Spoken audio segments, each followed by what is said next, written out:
Welcome to the Abundance Zone, offering you tips and tools for supercharging your ability to attract more of what you desire into your life. Learn how to step into the Abundance Zone and stay there more consistently and watch your life transform. Hi, I'm Dr. Eve DeLunas. Today's focus is on subconscious limiting beliefs, how they keep you out of the abundance zone, and what you might want to do about them.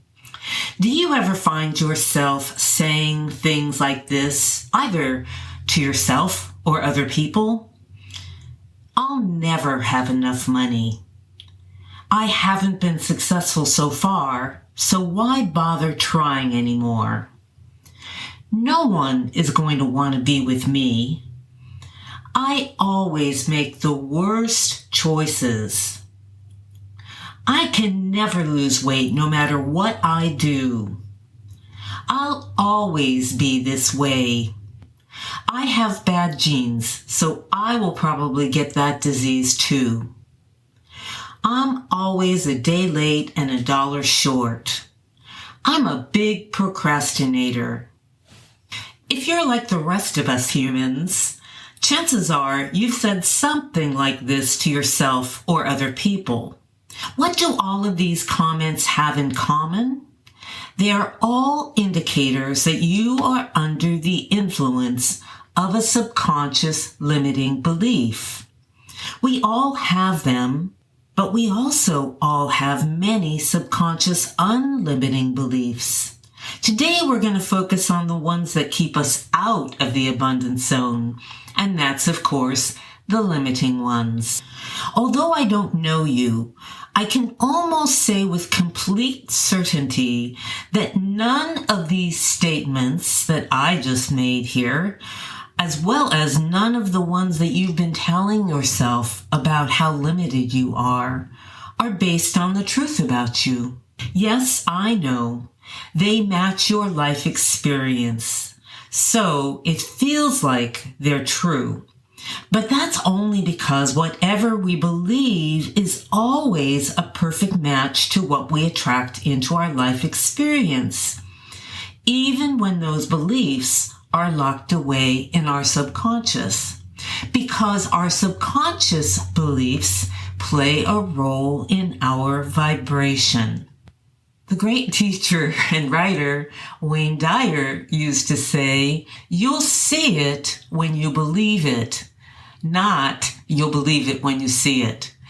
Many of us have this idea, well, okay, once I see the evidence that this is true, I'll believe it.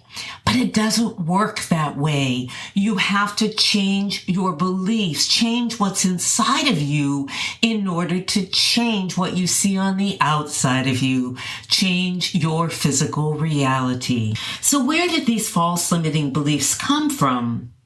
Well, you develop most of them by the age of 6 based on your life experiences. What you heard, what you saw, how you were treated, all of those things played a role in the decisions you made about yourself, about other people, and about life in general. Now, even if you were a very precocious 3-year-old, chances are at least a few of the conclusions you drew based upon your life experiences then were a little faulty. After all, your cerebral cortex, the part of your brain that you use to problem solve, has not even been developed at that point in your life. Yet most of us go through our lives certain that these false beliefs are the absolute truth about us. And they shape our lives. They color our perceptions. They filter our reality. They determine our expectations.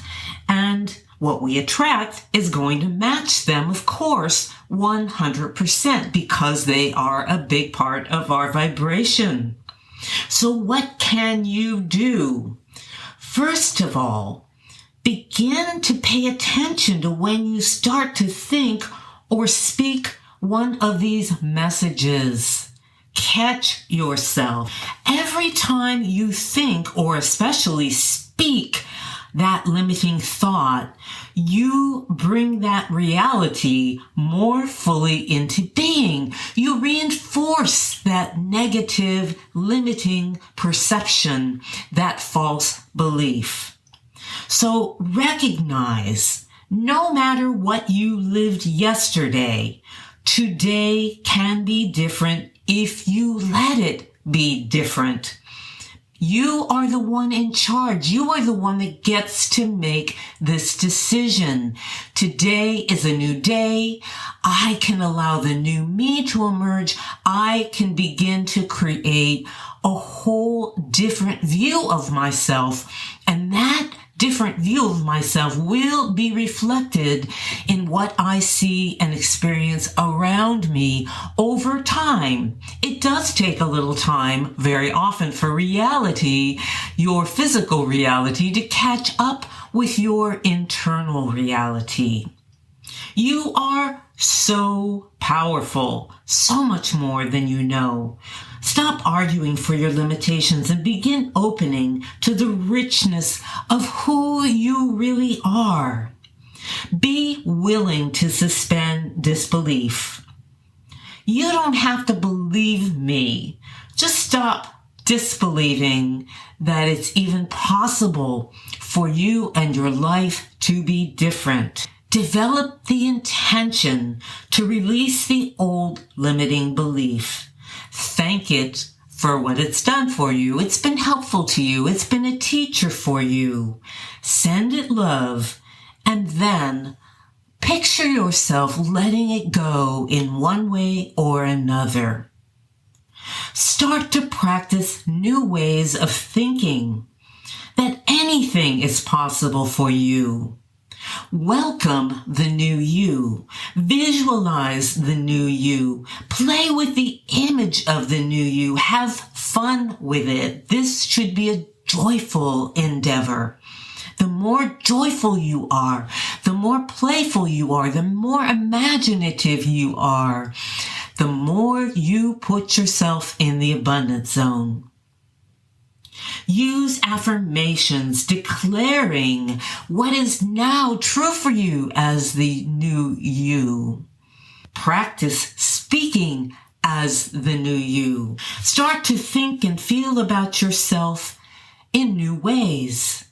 And slowly but surely, your reality will become a match to your new higher vibration.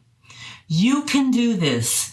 It just takes the intention, the determination, the repetition, and opening to the new.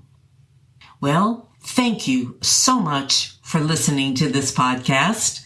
I hope you have found it helpful.